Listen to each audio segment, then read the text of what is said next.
नमस्कार दोस्तों, मैं हूं विनोद और आज की इस वीडियो में मैं आपको जीएसटी R1 के बारे में बताने वाला हूं। ये वीडियो थोड़ी सी लंबी ज़रूर हो सकती है, लेकिन मैं आपको इस बात की गारंटी देता हूं कि इस वीडियो को देखने के बाद आपको किसी और वीडियो को देखने की ज़रूरत नहीं पड़ेगी।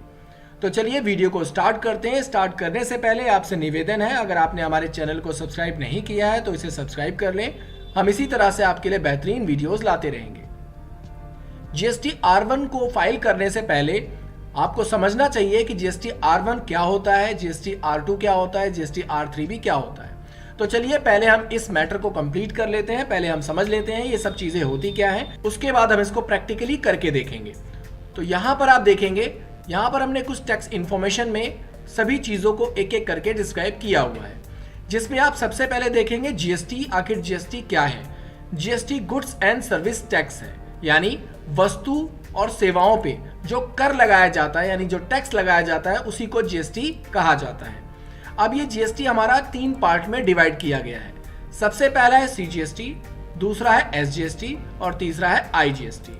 अगर हम सीजीएसटी की बात करें तो सीजीएसटी होता है हमारा central goods and service tax, और एसजीएसटी की अगर हम बात करें तो ये होता है हमारा state goods and service tax, और अगर हम आईजीएसटी की बात करें तो ये होता है हमारा integrated goods and service tax. अब ये यूज कैसे किया जाता है, इनका यूज कहां पे होता है?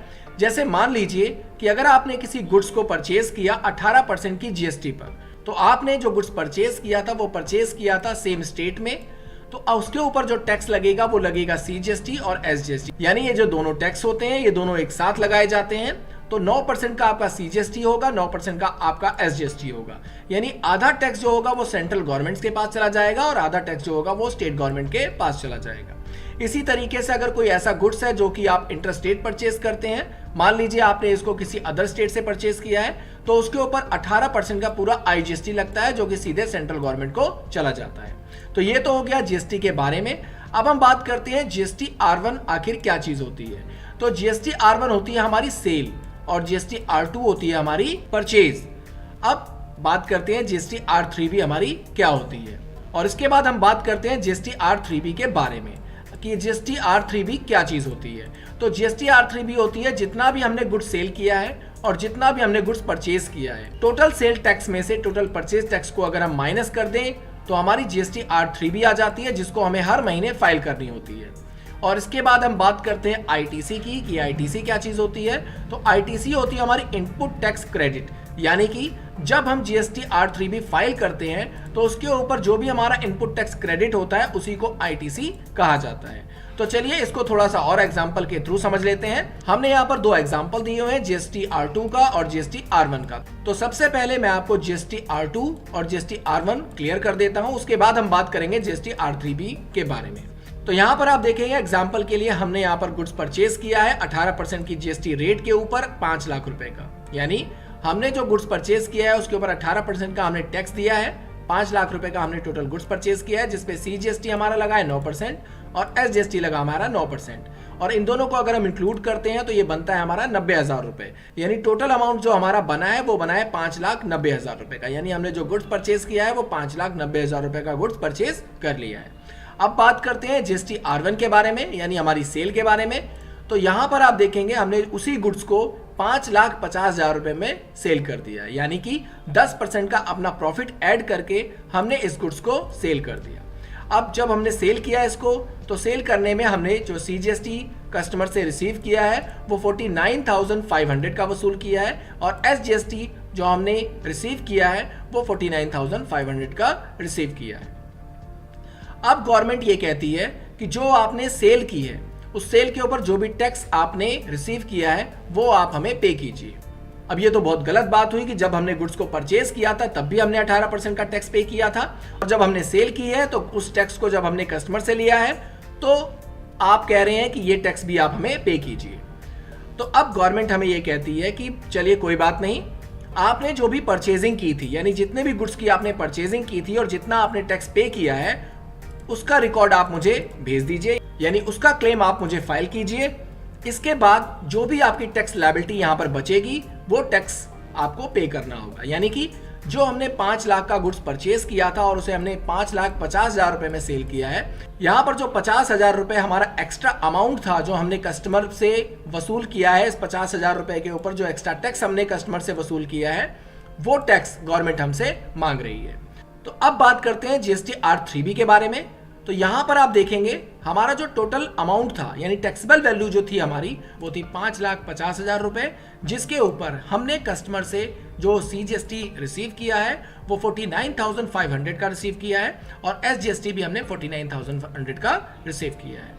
अब आप देखेंगे जो हमारा एलिजिबल ITC था यानी कि जो हमने गवर्नमेंट को टैक्स पे कर रखा था 5 लाख रुपए के ऊपर, वो 45,000 हमने CGST पे किया था और 45,000 हमने SGST पे किया है।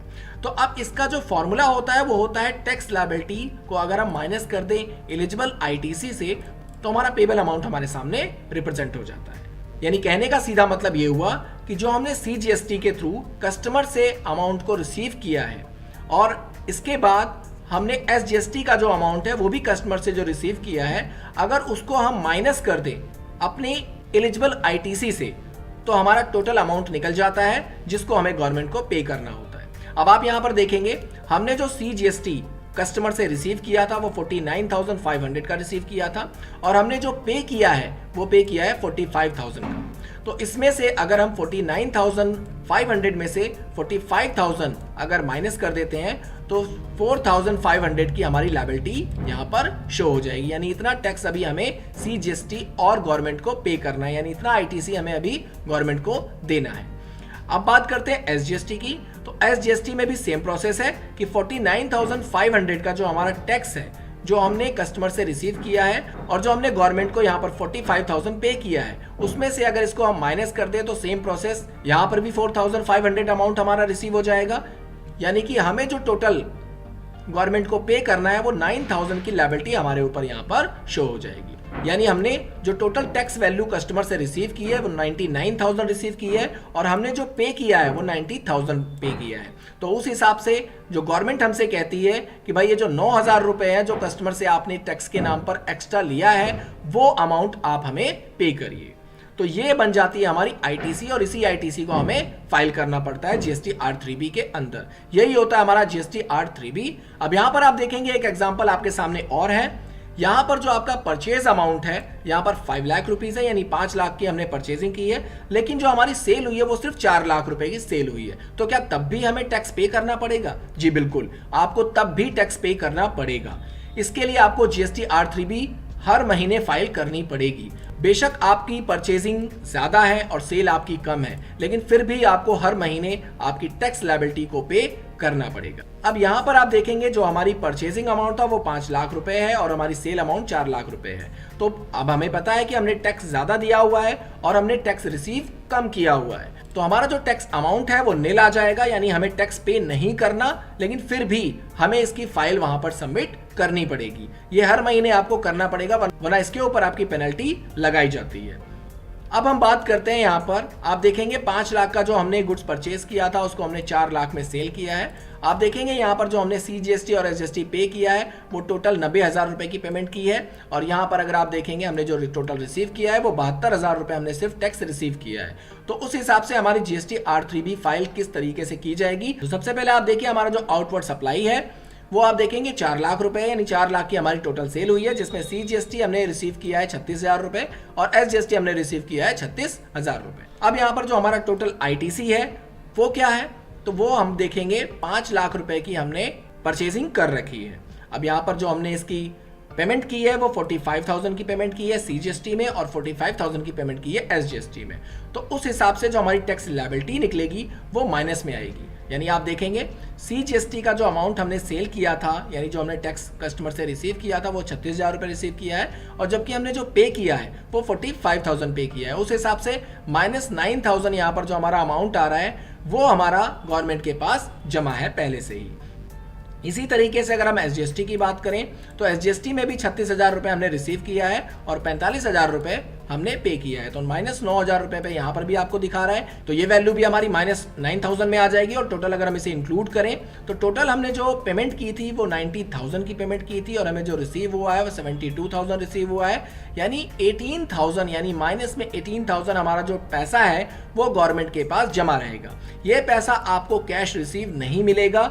जब आप बाकी का 1 लाख रुपए का जो गुड्स है उसे जब सेल करेंगे तो वो टैक्स लायबिलिटी आपकी यहां पर ऑटोमेटिकली मैनेज हो जाएगी। यानी वो जो 1 लाख रुपए का आप गुड्स आपके पास बचा हुआ है उसे आज नहीं तो कल आप सेल जरूर करेंगे, और जब आप उसे सेल करेंगे और उसके ऊपर टैक्स को रिसीव करेंगे तो उसको यहां से मैनेज कर दिया जाएगा। तो ये होता है जीएसटी R3B का पूरा प्रोसेस। अब समझते हैं हम एक एग्जांपल के थ्रू और इसे। तो यहाँ नीचे आप देखेंगे, अगर मान लीजिए आपकी जो परचेजिंग अमाउंट थी वो 5 लाख रुपए है, लेकिन जो आपने परचेज किया है वो IGST से परचेज किया है, यानी इंटरेस्ट रेट से आपने परचेज किया है, और 90,000 का आपने इसे टैक्स पे किया है, 5,90,000 का आपने टोटल अमाउंट का परचेजिंग कर रखी है।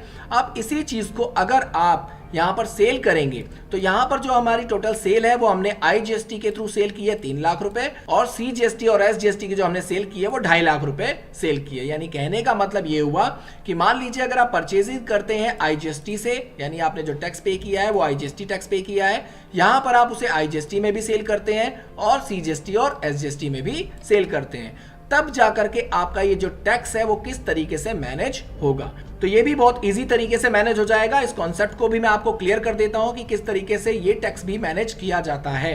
तो सबसे पहले हम समझते हैं, हमने जो टोटल सेल की थी वो 5,50,000 रुपए की सेल की है। सेल जो हमने की है IGST की वो 3 लाख रुपए की हमने सेल की है, और इसके ऊपर जो हमें IGST रिसीव हुआ है वो 54,000 रुपए का, यानी 54,000 रुपीज का अमाउंट हमें रिसीव हो चुका है, और जबकि हम पे कर चुके हैं 90,000। तो चलिए अब बाकी का जो अमाउंट है, यानी बाकी का जो गुड्स है हमारा, वो हमने सेल किया है 2.5 लाख रुपए का। अब 10% का प्रॉफिट लगाने के बाद हमारा 2.5 लाख रुपए का जो गुड्स था वो यहाँ पे सेल हुआ है, जिसे हमने सेल किया है CGST और SGST में, यानी 22,500 रुपए का हमने CGST टैक्स रिसीव किया है और 22,500 का हमने SGST टैक्स रिसीव किया है। टोटल इंक्लूड करें तो 6,49,000 रुपए का हमने टोटल यहाँ पर सेल की है, और इस हिसाब से हमारा जो आउटवर्ड सप्लाई बनता है वो 3 लाख रुपए के हिसाब से अगर हम देखें, IGST की जो हमारी सेल थी वो थी 54,000 रुपए, यानी 54,000 रुपए हमने टैक्स रिसीव किया है IGST, और इसके बाद जो हमारा आउटवर्ड सप्लाई यानी CGST और SGST के हिसाब से 2.5 लाख रुपए था, उसमें हमने 22,500 रुपए हमने CGST रिसीव किया है और 22,500 रुपए हमने SGST रिसीव किया है। और इसके बाद अगर हम यहाँ पर टैक्स लायबिलिटी को यहाँ पर मैनेज करें तो आप देखेंगे हमारी जो टोटल लायबिलिटी थी वो थी 99,000 रुपीज, यानी 99,000 रुपीज हमें टैक्स पे करना है जो गवर्नमेंट हमसे मांग रही है। और अब हमने जो IGST के थ्रू रिसीव किया था अमाउंट वो 54,000 रुपीज था।